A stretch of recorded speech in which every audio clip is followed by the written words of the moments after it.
پرتوکا خواندنی روپل 99 درس 7 ب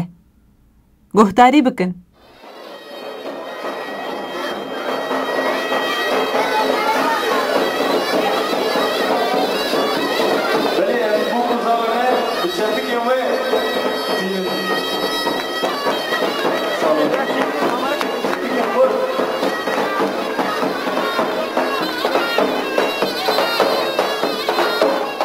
دشکرم آخواه دوش گووند بردن امی دنها خلطان دیار بکن امش بوک و زاواره حیا داویا جیه وان دلشاهی دخوازن نها جی خلط و دیارین دعوته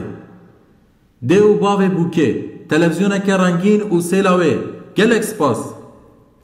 ده و باوه زاوه کمبره که زیرین پر سپاس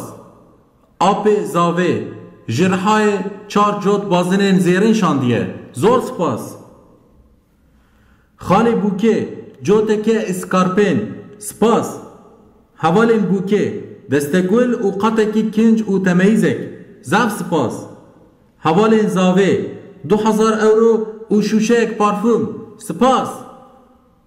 مالباتا دلوان جوتکه بازنین بادایی سپاس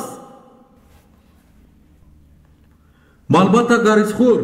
تمزیه که کسک و سور و زر هر بجین